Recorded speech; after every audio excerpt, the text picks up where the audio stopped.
Hello and welcome to Easy Play Piano. In this lesson, we'll be looking at how you can create beautiful piano improvisation with just one interval. It's all you need to know. If you're feeling confused about how to arrange chords and want to feel confident improvising at the piano in any social situation, don't miss your chance to sign up for a free consultation below and let's chat. I'll leave a link down below in the description box. I help people just like you go from confused and confident to improvise at the piano in any social setting. Don't forget to like, subscribe, and hit the notification bell so you won't miss a lesson. So if you're ready, let's get started. In this lesson, we're focusing on improvising around the interval of a fifth. So let's begin by first looking at the right hand. So we'll be starting on E, and for your reference, this is middle C. So you'll go down and find the E below middle C, and then we're going to count up 5 white notes: E, F, G, A, B. And that is your interval of a fifth. What makes this improvisation very easy is that the only interval you're going to play is a fifth. So keep your hands in this relatively same position, and all you're going to do is move your fifth finger up a note and your thumb up a note like this. F and C, G and D, and A and E. Let's try the left hand. We're going to do the same thing, but we're going to be starting on the low C. Again, this is middle C for your reference. So the fifth, C, D, E, F, G, that's your fifth. Keep the same shape like we did with our right hand and move up to the next fifth, D and A, E and B, and F and C. And this is going to form the framework, or one of 2 frameworks, for your improvisation. Let's put our hands together.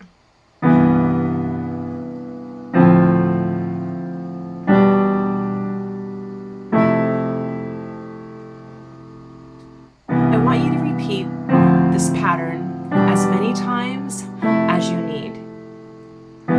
Play it until you can play it with almost with your eyes closed, because this will form the base from which we're going to begin improvising.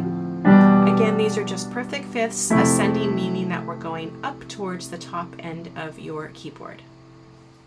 The next part of improvisation, we're still working with that interval of a fifth. We're going to this time start with the A and the E. So let's take a listen first, and then we'll play the right hand and the left hand, then we'll put it back together.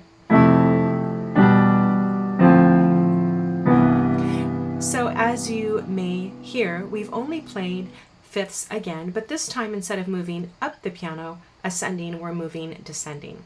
So the right hand starts with A and E. That's your fifth. So A, B, C, D, E. Then you're going to keep the same hand shape and move your hand down towards the bottom end of your piano. G and D, F and C, E and B. Your left hand starting on the F and C, and to find that fifth, F, G, A, B, C. That's your interval of a fifth, and you're going to be moving down towards the low end of your keyboard. Keep your hand shape the same: E and B, D and A, and C and G. Let's put our hands together.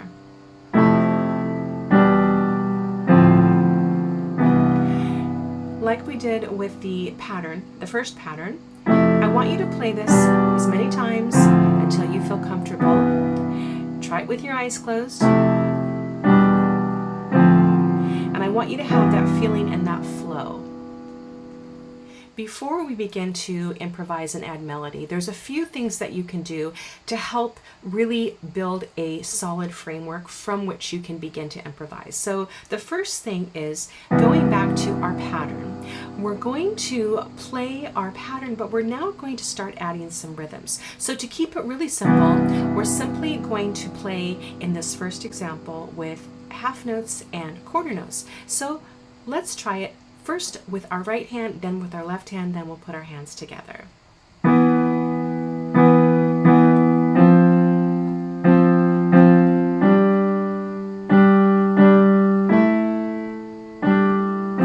Okay, let's try our left hand, starting with C and G.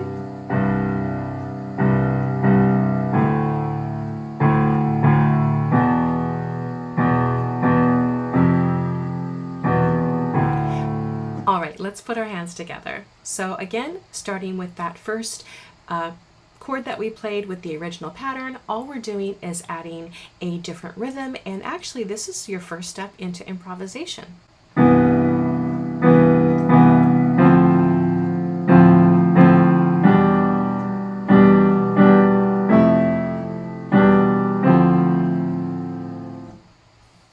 One of the keys to becoming confident improvising on the piano, whether you're just playing for yourself at home or whether you're wanting to feel confident when you're improvising in any social setting, is developing confidence with your rhythms first. That's the basis. And also, obviously, having the pattern and that pattern variation underneath your belt. So when it comes time to add the melody, you can really just let the imagination flow. So before we add the melody, let's look at a few more rhythmic patterns. So this is from the variation, and in this variation pattern, we're actually going to be playing the dotted half note followed by a quarter note. So follow along with me.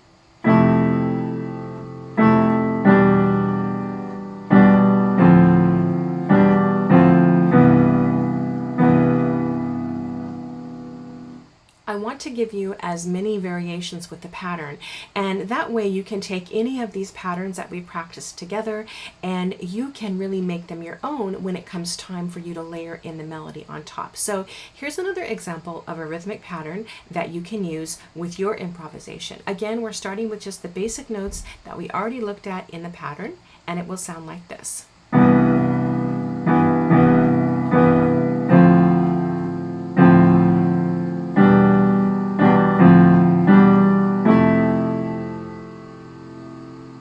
Now you may have noticed I actually changed the tempo, and tempo is one great way as well to start adding those improvisatory elements to your playing. So here's your variation again, but now we've got definitely a different pattern, and this is going to give it a lot of momentum, especially if you're looking to improvise with a little bit of a faster tempo. Let's try it together. And remember, these are all the same notes that we've already practiced in our variation.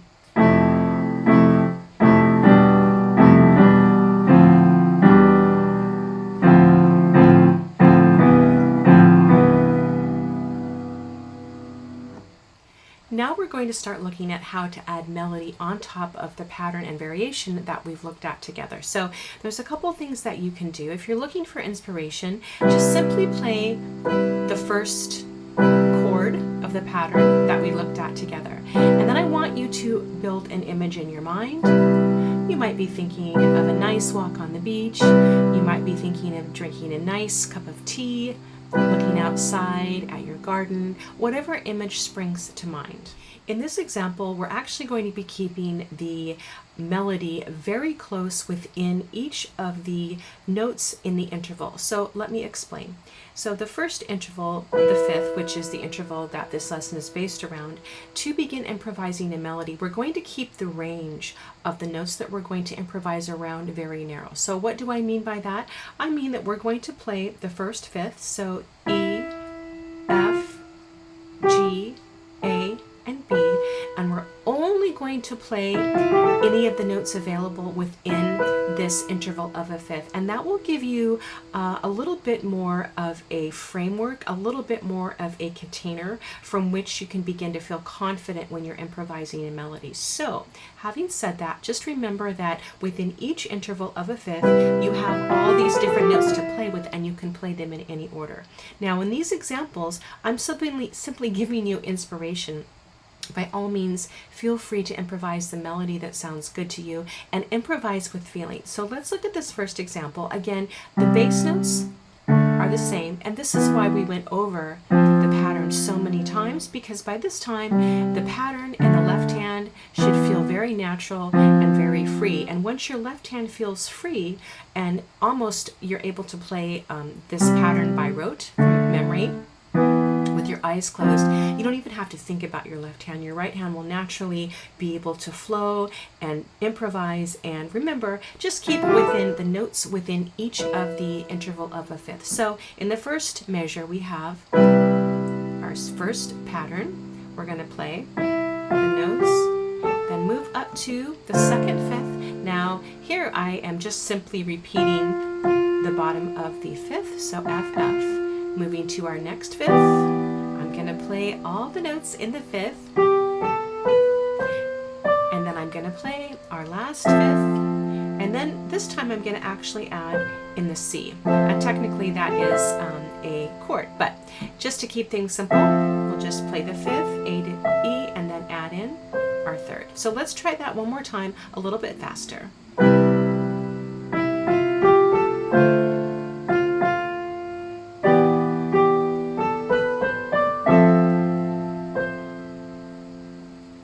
Here's another example of how you can improvise a melody. Now the difference here is that instead of just playing the notes in a pattern alternating between half notes and quarter notes, I've actually added in a little bit more rhythmic patterns. So in the left hand as well, we still have that basic pattern, which should feel really familiar to you by now. So let's try this melody that is going to layer above our basic pattern in our left hand.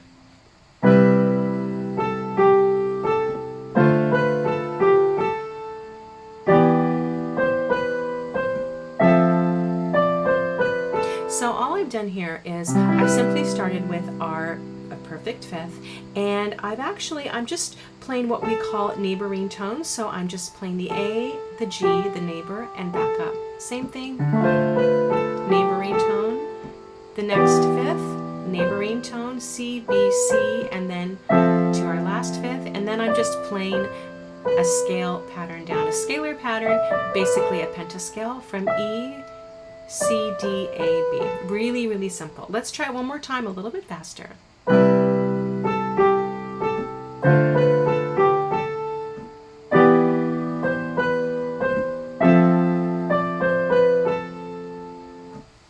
When you improvise, you can begin to expand the range, not just from the notes that create the interval of a fifth, but now we're going to take it beyond. And what I mean by that is there's a couple things that you can add into your improvisation. So we are in the key of C major for all intent and purposes, so you have all these notes to play with, which are the notes in the C major scale, but we're still going to keep moving upwards in the fifth interval, just like we did earlier, but this time we're going to move beyond the fifth, which is B. We're actually now going to be adding a seventh. Okay, so just for reference sake, this is an octave, E to E, and E to D is a seventh, and we're going to be outlining a form of the seventh chord. And that's a little advanced for this lesson, but I want you, the main point of this is that once you feel comfortable improvising within the range of the fifth, you can now extend and add sixths and sevenths, even the octaves. It's totally up to you. So let's look at this example, and again, I simply want to inspire you, and I want you to be creative when you're imagining your own melodic improvisations.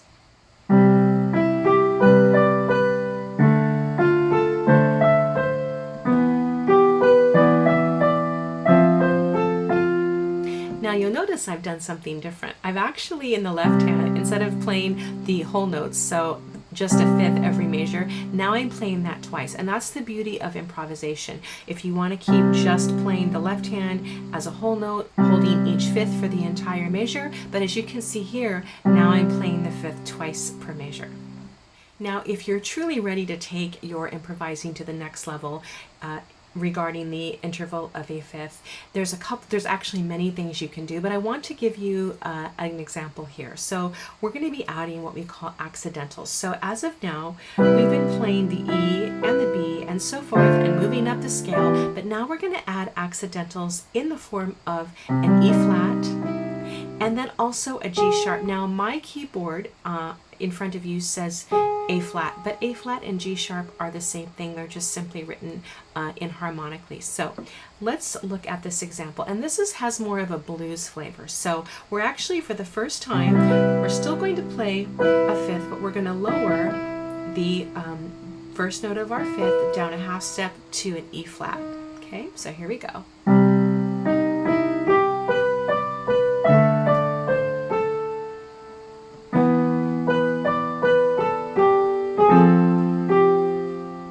So there's so many options you can do when you start adding accidentals, and let's look at the another example of how you can again up level and extend and expand your improvisation.